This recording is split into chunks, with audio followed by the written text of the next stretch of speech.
Beaucoup pensaient que Mike Marcum n'était qu'un charlatan prétendant voyager dans le temps, jusqu'à la nuit où il disparut devant sa machine. Un instant, il se tenait près de son dispositif artisanal. L'instant d'après, il s'était volatilisé sans laisser de traces. I was devastated. I thought, if I could build a time machine that I could go back and see him again and tell him what was going to happen, maybe save his life. Les enquêteurs n'ont trouvé ni corps, ni lutte, ni explication. Des années ont passé. Puis, sans prévenir, Mike est revenu. Il avait l'air plus âgé, ébranlé et terrifié. Et le message qu'il a rapporté était pire que tout ce que l'on s'attendait à entendre. Back to the future. Could it actually happen with a real time machine? Le garçon curieux qui est devenu un inventeur obsédé par la puissance. Dès le début, Mike Marcum ne correspondait pas au portrait d'un enfant ordinaire. Les autres enfants passaient leurs après-midi à courir dans les jardins, à jouer au ballon ou à faire du vélo dans les quartiers tranquilles du Missouri. Mike ne s'intéressait pas du tout à tout ça. Il préférait se promener dans les décharges, à la recherche de télévisions cassées, de radios fissurées, de bobines rouillées et de tout autre objet que la plupart des gens jetaient sans y penser à deux fois. Ces objets lui donnaient l'impression de revivre. Il les ramenait chez lui avec excitation, convaincu qu'il cachait quelque chose que les autres ne pouvaient pas voir. Sa chambre se remplissait lentement de fils, de morceaux de métal et de petits gadgets lumineux. La pièce ressemblait plus à un atelier encombré qu'à un espace destiné à un enfant. Mais le plus inhabituel n'était pas seulement le désordre. C'était la façon dont Mike regardait chaque pièce avec une expression de curiosité et de détermination totale. Il voulait comprendre des choses que tout le monde ignorait. Il n'avait pas de vrais livres, ni de bons professeurs ou d'outils de qualité. Il avait seulement sa propre curiosité et une volonté de prendre des risques qui effrayaient les gens autour de lui. Quand Mike a eu la vingtaine, sa curiosité est devenue une puissante obsession pour l'électricité. Il voulait comprendre la nature de l'énergie électrique, car elle lui semblait vivante.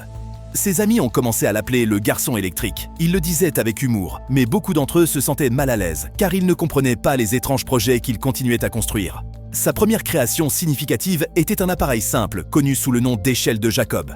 Mike l'a construit dans le cabanon d'un ami. Il y a travaillé pendant plusieurs jours, jusqu'à ce qu'il pense que c'était prêt. Lorsqu'il a ajouté un petit laser pour stabiliser l'arc électrique et alimenter l'ensemble avec des transformateurs récupérés. Quelque chose de totalement inattendu s'est produit. Les objets qu'il laissait tomber entre les barres métalliques disparaissaient pendant un bref instant. Ils réapparaissaient presque immédiatement, mais la vue le laissa bouleversé. L'événement n'avait rien de dramatique en apparence.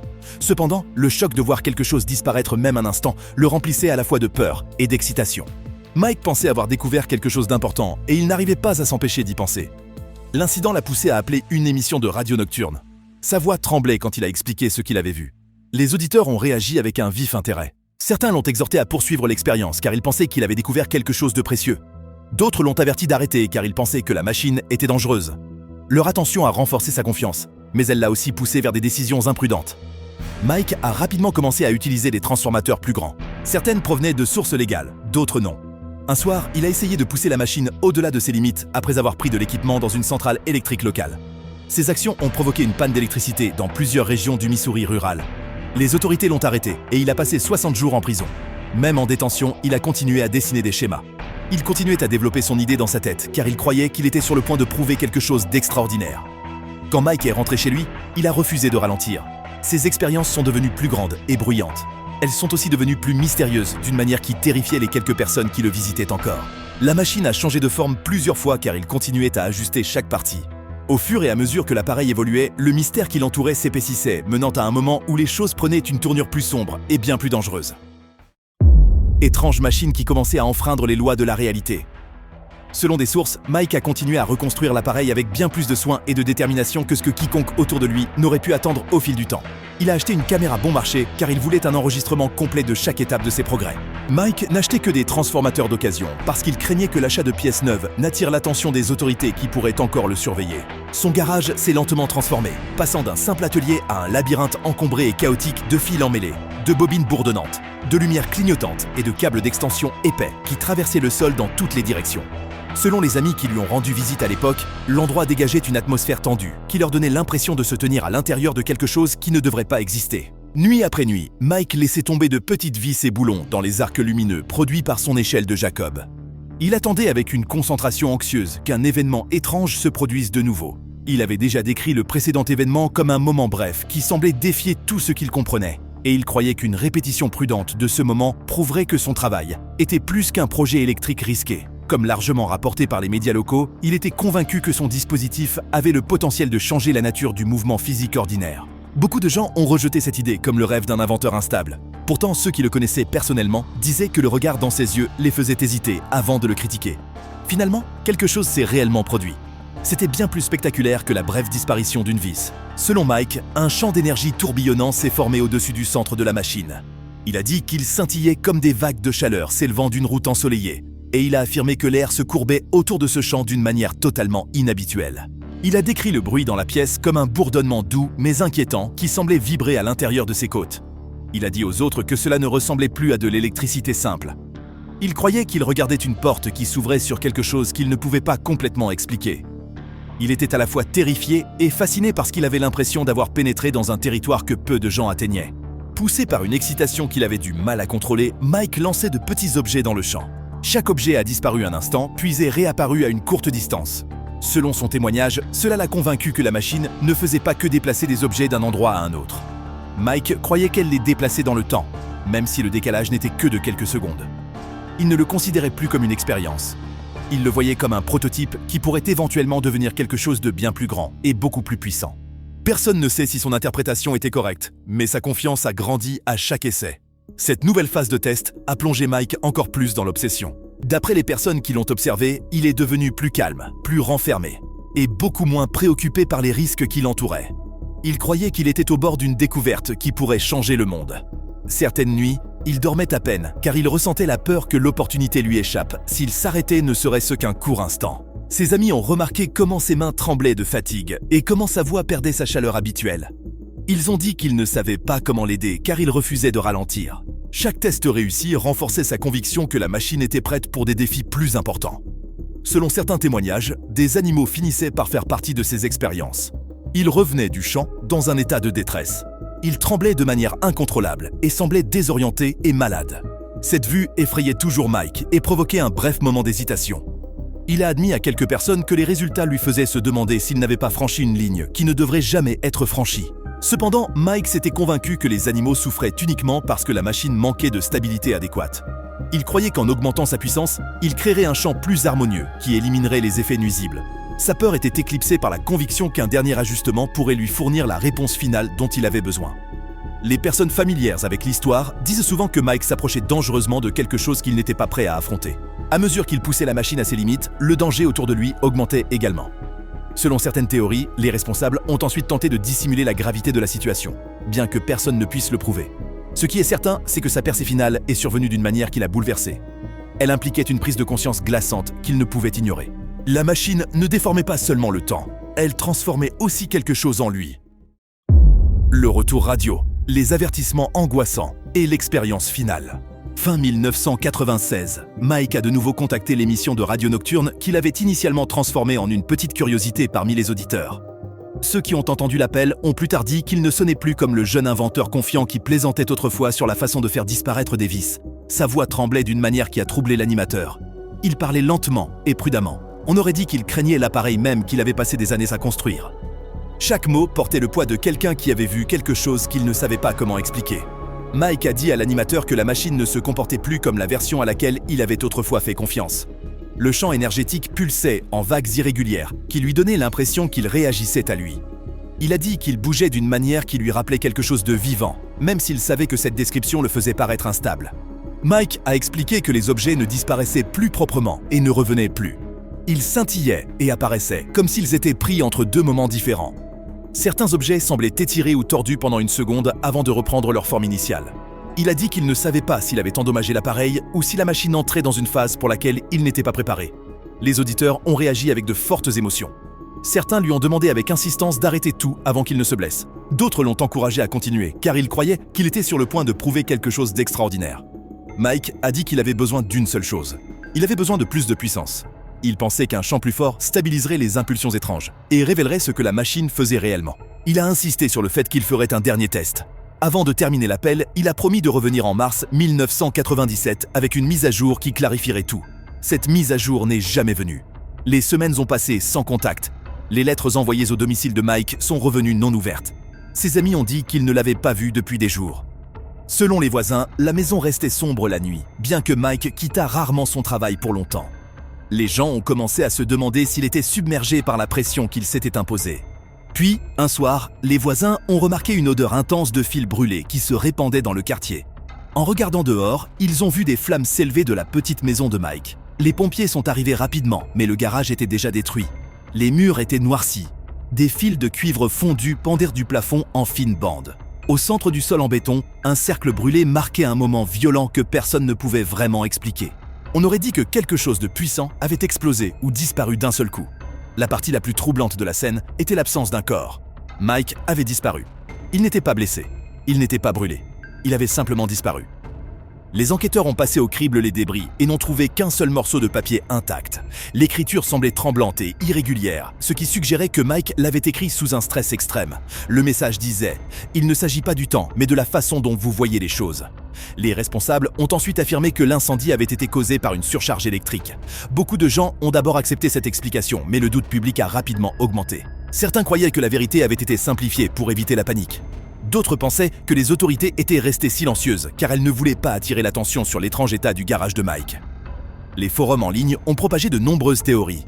Certains croyaient que Mike avait été tué par la machine après l'avoir poussé au-delà d'une limite que personne ne comprenait.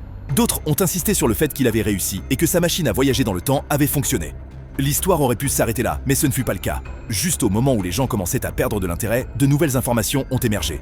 Ces nouveaux indices provenaient de plusieurs décennies plus tôt, bien avant même que Mike ne naisse, et ils ont soulevé des questions que personne n'avait jamais envisagées. La chasse en ligne, le mystère de 1930, et la théorie qui n'a jamais disparu. Un vieux reportage a décrit le corps d'un homme échoué sur une plage californienne en 1930. Les journaux de l'époque affirmaient que l'homme portait des vêtements qui ne correspondaient pas à la période. Ils ont également déclaré qu'il portait un petit appareil métallique avec plusieurs boutons que les enquêteurs n'ont pas pu identifier. La police a placé l'objet dans l'épreuve et a classé l'affaire comme inexpliquée. Personne n'est parvenu à une conclusion et l'affaire a finalement été oubliée. Lorsque les premiers utilisateurs d'Internet sont tombés sur ce vieux rapport, les comparaisons ont commencé immédiatement. Les gens ont regardé les photographies limitées de l'affaire de 1930 et les ont comparées aux images connues de Mike. Certains pensaient que les traits du visage semblaient similaires. D'autres ont suggéré que l'appareil inhabituel trouvé sur le corps pourrait être lié à l'équipement que Mike avait construit dans son garage. Personne ne pouvait prouver le lien, mais les spéculations ont rapidement augmenté. Beaucoup de gens ont posé la même question. Mike avait-il été projeté dans le passé au lieu du futur ? La théorie a gagné un nouvel élan en 2006 lorsqu'un professeur d'université a reçu un courriel étrange. Le message contenait un ensemble de plans dessinés à la main, intitulé « Cadre de stabilisation du Vortex Génération 3 ».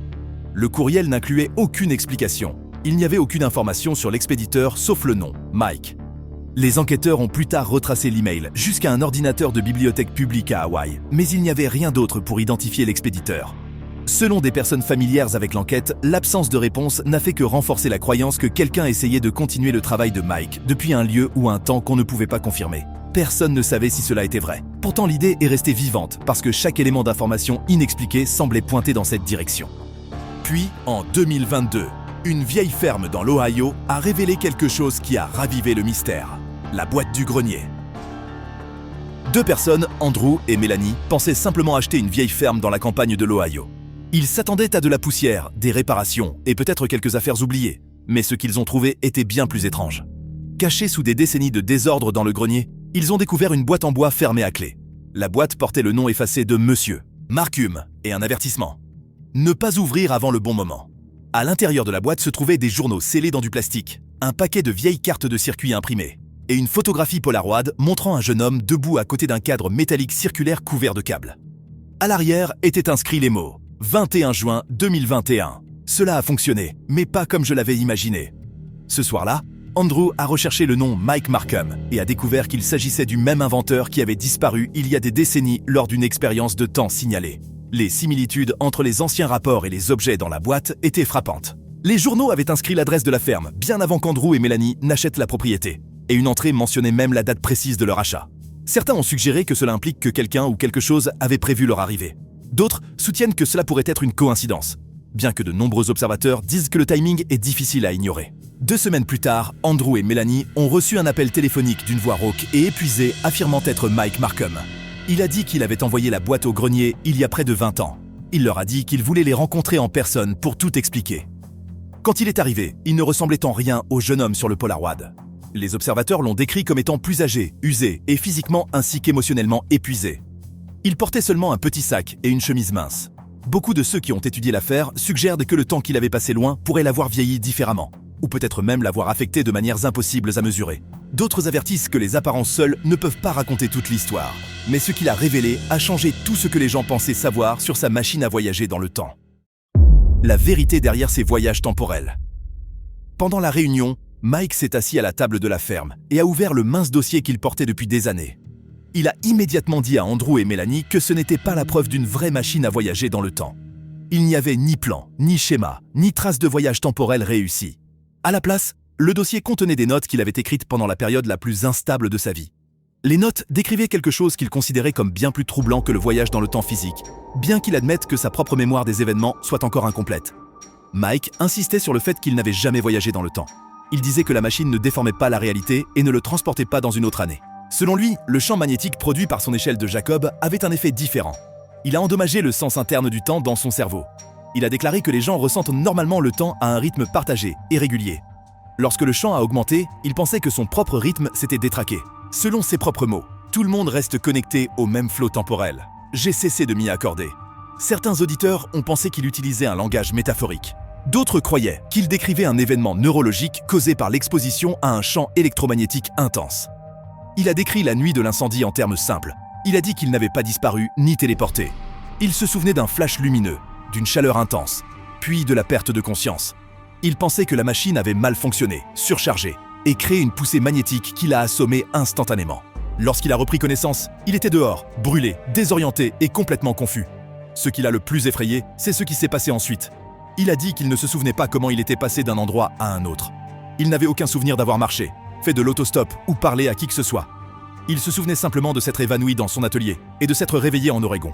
Il a souligné qu'il était encore 1999 quand il s'est réveillé. Il n'a pas voyagé dans le temps, ni en avant, ni en arrière. Le monde autour de lui n'avait pas changé. Les actualités, les calendriers et les personnes qu'il a rencontrées ont tous confirmé la même année. Ce qu'il ne pouvait pas expliquer, c'était la période manquante entre l'incendie et son arrivée en Oregon. Il pensait que ces heures ou jours manquants étaient dus à un traumatisme crânien et une perte de mémoire, et non à une manipulation temporelle. Il a dit à Andrew et Melanie qu'il avait probablement erré en étant confus, mais qu'il n'avait aucun souvenir d'une partie du voyage. Lorsqu'il a essayé de contacter des personnes de son passé, il a rencontré un problème inattendu. Ses amis ne le reconnaissaient pas. Certains ont dit qu'ils ne l'avaient pas vu depuis des années. Quelques-uns ont insisté qu'ils ne le connaissaient quasiment pas du tout. Même les membres de sa famille hésitaient, incertains s'il était vraiment celui qu'il prétendait être. Mike pensait que cette confusion provenait de la même perturbation magnétique qui avait affecté son propre esprit. Il pensait que le champ avait interféré avec les voies de mémoire de toute personne ayant été proche de la machine lors des premiers tests, causant leur souvenir de lui à s'effacer ou se fragmenter. Mike a dit qu'il a cessé de travailler sur la machine une fois qu'il a compris cela. Il croyait que chaque expérience n'altérait pas le temps du monde, mais effaçait des morceaux de sa vie, des souvenirs des gens autour de lui. Le temps ne disparaît pas, a-t-il écrit dans son journal. Vous, oui. Le lendemain matin, Mike a quitté la ferme volontairement. Il n'a pris que son dossier. Personne ne l'a revu après cette nuit, et les questions entourant son histoire n'ont jamais disparu. Les dernières années, la réaction mondiale et la légende qui a survécu à l'homme. La nouvelle du retour de Mike ne s'est pas répandue largement, pas au début. Andrew et Melanie ont choisi de garder leur rencontre privée. Ils ont fermé le grenier à clé et ont soigneusement placé les journaux dans une archive sécurisée, s'assurant que personne ne les découvrirait par hasard. Ils comprenaient le poids de ce qu'ils avaient vu, et ils sentaient que certains mystères étaient trop dangereux ou trop délicats pour être partagés. Toutefois, ce genre d'histoire a tendance à s'infiltrer dans le monde, surtout lorsqu'elles vivent dans les rumeurs depuis des décennies. Peu à peu, des murmures concernant la réapparition de Mike ont commencé à se répandre à travers d'anciens forums, de petites communautés en ligne, et même sur les nouvelles plateformes de médias sociaux. Certains prétendent qu'il est vivant et qu'il se cache délibérément du monde. D'autres insistaient sur le fait qu'il était instable, un homme incapable de se remettre complètement de ce qu'il avait enduré. Pourtant, d'autres croyaient qu'il avait d'une manière ou d'une autre réussi à stabiliser les effets étranges de son horloge interne et qu'il vivait tranquillement quelque part sous une nouvelle identité. Et il y a ceux qui croient que toute cette histoire, y compris Andrew et Melanie, n'est qu'un grand canular. N'oubliez pas le pouce en l'air si la vidéo vous a plu. Et surtout, abonnez-vous et activez la cloche des notifications.